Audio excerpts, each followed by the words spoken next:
Alright, so I thought I'd let you guys get a rare glimpse over my shoulder as I kind of mess around in the sandbox here.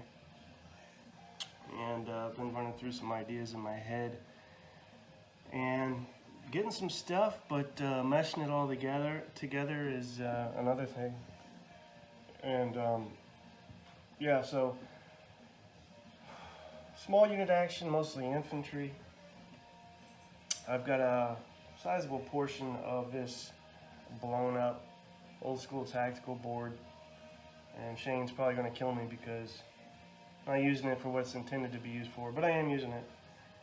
And I've got obviously some potential German activation markers set up in cover, and you know, the general idea is moving forward with American troops and activating potential German units. Now, half of these are going to be dummies, so the other half are going to be legit. That means 13 of these are actual squads, potentially with support weapons, those being of the medium machine gun, light machine gun type. And the Germans also fortified with a whopping 4 liters here. Well, the Americans down here only have 2 medium machine guns and 2 liters. Again, the Germans with a heavy machine gun, a medium machine gun, and 6, go figure, light machine guns. Now, this is also very, very loosely based on ASL Scenario V, I guess you would call it. Au Long Sing takes place in France, 1945. If you're playing it the way it's meant to be played, you would use boards 1 and 10. You would not be using this, obviously. But I am using the exact specified amounts of units for each side. And the traditional victory conditions for this consist of controlling multi-hex buildings. I haven't decided if that's how I want to roll, or if I want to have exiting off the board, this side of the board, be victory points, or simply knocking out German units be victory points. So there's that to consider. And of course, all this comes by way of having designed games and scenarios in the past. That bug is bit me years ago, and it's a lifelong infection. But nothing's changed, and I keep throwing stuff into the old fire to see what smelts. So for some reason, this is kind of grabbed my interest, what I've come up with here. So maybe something will become of this, maybe not. But again, I just wanted to give you guys a glimpse over my shoulder as I kind of go off the hip and play in the sandbox, as it were. I've really been knocking around two primary things. First and foremost would be activations. I find that fascinating, the various ways you can activate units and then determine initiative or go about impulses, if you will. The other thing, of course, being fire combat, and I've tossed around a few homebrew ideas with that as well, but nothing has really come out and slapped me in the face. A couple ideas, but they need some heavy development. So a couple of these would be based loosely off of Conflict of Heroes and adapted and changed. A one based off of the old Avalon Hill Platoon game and adapted, and then something completely different, which I've been calling the Great 8. And basically, you're going to sum the firepower, modifiers, etc., and roll. I don't even remember now. Roll 2 dice. I got notes everywhere. Yeah, firepower plus 2 dice 6, plus or minus any die roll modifiers. If you get 8 or greater, hence the Great 8, stuff happens. So that could be range from, depending on how you set it up, anything from morale check to suppression to complete elimination of a unit or a step loss. So no lack of ideas here, but really need to narrow it down and detail something as such. But again, this is, just playing around. It's not something that it's really, as you can tell, come a long way by way of development. So I've run through this scenario last night. It was actually kind of intriguing. And I've got all the Americans set up down here, and just by way of testing the activation system out, rather than have the Americans be able to move a full movement allotment onto the board, I had decided that just moving onto the board would be simply enough to potentially activate German units within range. And that's how I've run that. I'm going to roughly conform to a strategy here. Got the machine guns and the leaders kind of on the flanks. I don't know that necessarily makes a whole lot of difference. Now obviously the density of potential activations over here, which is, I know it's harder to see on the camera, is going to yield more German units. So there's that. Very thin over here and kind of middle of the road in the center here. So having moved onto the board, you would then determine range, and we're going to go by a unit's inherent range, not range that is supplemented with a support weapon. So all of these guys have a range of 6. That being said, you've got 1, 2, 3, 4. So that's a potential one. Line of sight also should be taken into account. So right off the bat, we've got these 2 guys that could be potentially activated. There's too much line of sight hindrance there. And this guy here, so 3. So what I've got is chits in the cup. Big fan of that, always have been. 13 red chits, 13 gray chits. The reds are activations, the grays are not. So let's go from left to right. We've got a gray chit, which would mean, you guessed it, not a thing. And we go for these 2 guys, and we have nothing. And I was getting lots of early activations last night. Nothing. So a lot different look to this scenario right off the bat than last time.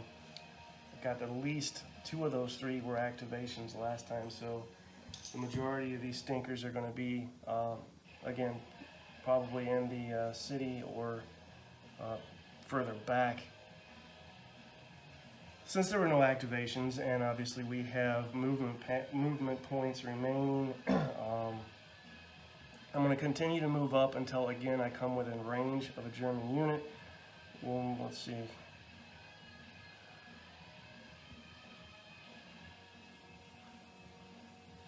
So that'd be 1 because he already came onto the board. 2, 3, 4.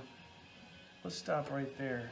And let's say, I don't need to be too exact, but just to be fair, that would be a potential activation. So let's try it again with that. What do we get? We get nothing. So far so good for the Omris. I think that's 1.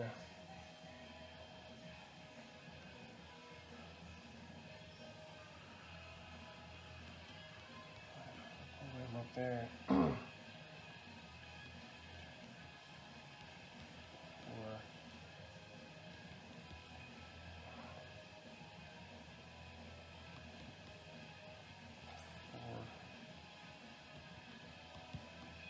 4. 4. Let's go here.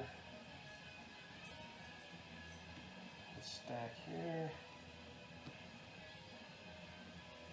Put 1 more in there? Yeah, why not? Full house.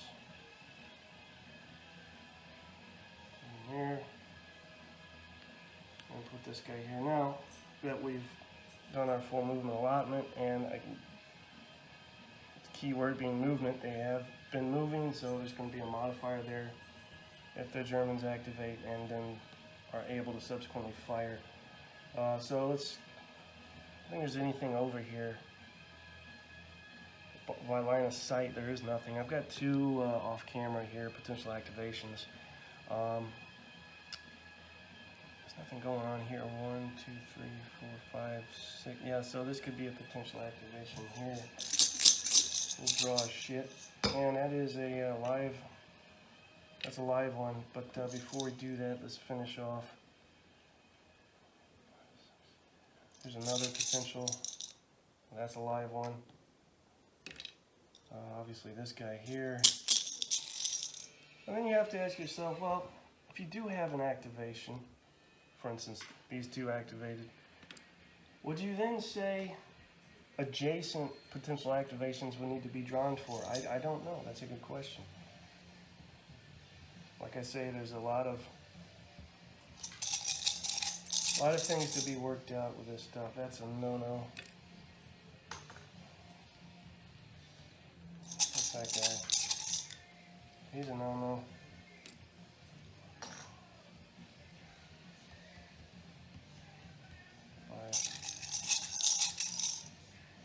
He's one there. 1, 2, 3, 4, 5. He's also one. This also comes by way of trying to come up with a good solo system. And yes, there's games that are designed to be played solo. Why don't you just play those? Well, half the fun for me is in coming up with this stuff, right?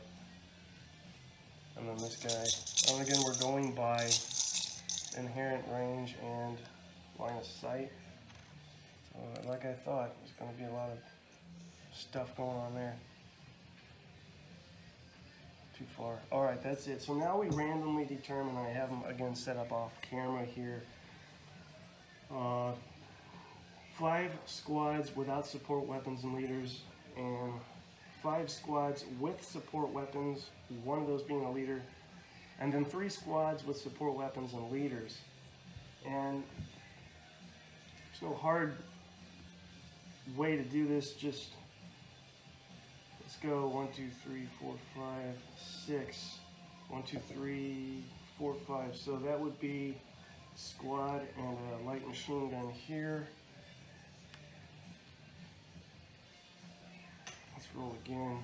1, 2, 3, 4, 5. 1, 2, 3, 4. So 1, 2, 3. 1, 2, 3. Just a squad here. I'm not explaining how I'm doing this very well, but basically I'm being fair and trying to randomize as best to my ability.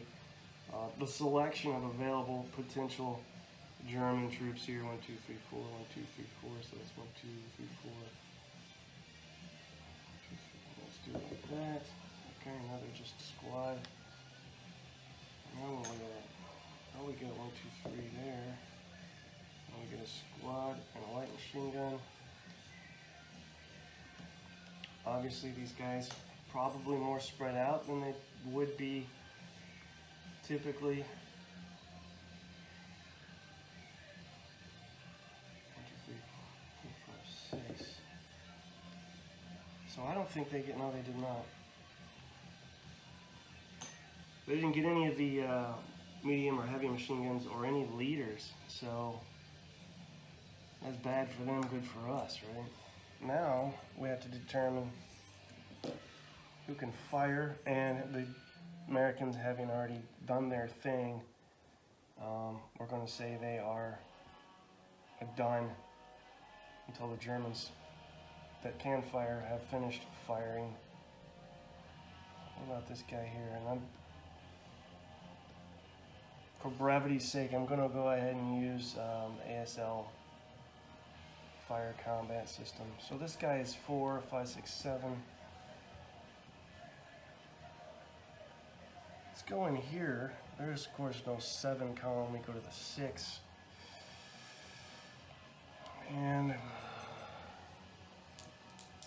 I haven't decided how I want to utilize rate of fire yet. If I did, he has it. So that's 6, 7. I would make that an 8 because of the archered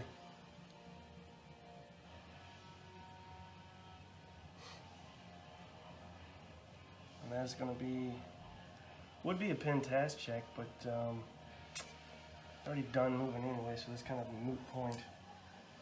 And I did get the light machine guns ready to fire. Let's go, but they only spent one movement point in there, so let's leave that alone. Okay, they're done.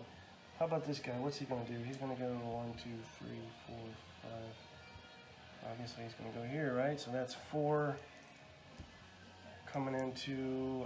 Also, I forgot a modifier for a movement there. That's how it goes. This guy, however, I will not forget. Let's roll and see what happens first. That is a 5, but you're going to subtract 2 for movement in the open and non-assault movement. That makes 3. That is a +2 morale check. And he breaks. Big surprise there. Then we have...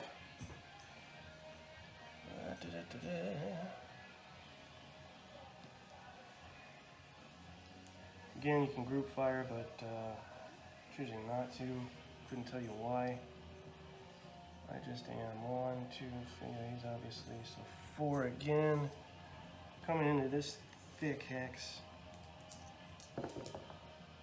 4, 2 for the wall, right? If I'm mistaken, that makes 6, but -2 for the movement.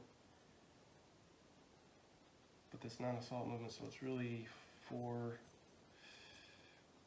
5, 6 minus only 1. So that's 5. What does 5 yield? +1 morale check. Leader first. He's fine. Actually, he's not. +1. Leader breaks. +1 morale check. 5, 6, 7. He's broke. 3, he's fine. And finally, 4, he's fine. But now you gotta do a leader loss check. 4, 5, still fine. And not fine. So 2 of the 3 squads are now broken, plus the leader. We have this guy with no line of sight, so common sense would say he will move so that he can. He's done. I'm really going with 1 action per unit here. 4 plus light machine gun is 7. There's no 7. Goes to 6. Roll the dice. Coming in here is a 5, 6, 7. -1 is 6. Also a +1 morale check. Going from left to right. Not good for him. He broke. And 4, 5, 6. But adding 1 makes 7. So they just ate us up over here. And that would be it for a turn if you were to use turns. I'm kind of fond of the idea of just nixing turns. And, well, how do you know when you're done? Well, that depends on victory conditions, victory points. That can range, again, from anything from occupying structures, exiting off the map, casualties, etc. So since everybody has spent actions, we'll right side everybody up and you would go from there. Americans have some hefty rallying to do, but then they have to decide, I guess, determining victory conditions would be important to help determine what you want to do.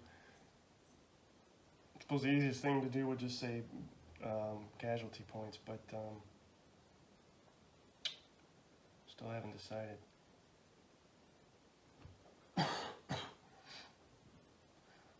So then on the next turn, right, since we have both Americans and Germans that are active and ready to go, instead of just one side or the other, we would roll 2 dice, and that's how I did it last night. It worked out rather well. A higher die gets to go, so if it's the German die is higher than the Americans, but then you'd pick a German unit to activate and roll again. If it's the Germans again, you pick another unit to activate, one that is not already activated, and go, etc. Of course, if the Americans roll higher, you would be able to pick an American unit and go from there. Once all those have activated, I guess you start over. That's the way I've been doing it, and I'm taking note of things as I go along, and you know, this is my world. This is what I've been doing off and on now for, God almighty, years. One form or another, be it Napoleonics or World War II tactical stuff.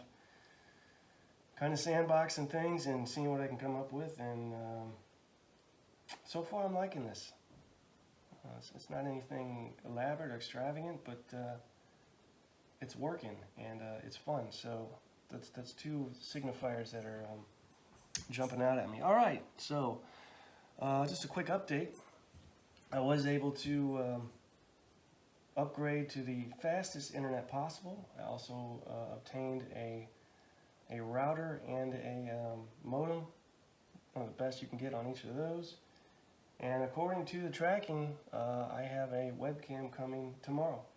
So potentially as soon as tomorrow night, I'll give it the final test and see what happens. I'm sure everything will be fine, but if not, I do officially throw my hands up in the air. If that does work, then we can go on from there and decide how best to film this stuff, because again, the age-old problem of the speed and the time it takes to transfer and upload this stuff is making me neurotic. So that said, all right guys, you had a chance to see what I've been fiddling with, and I'll cut you loose. Bye-bye.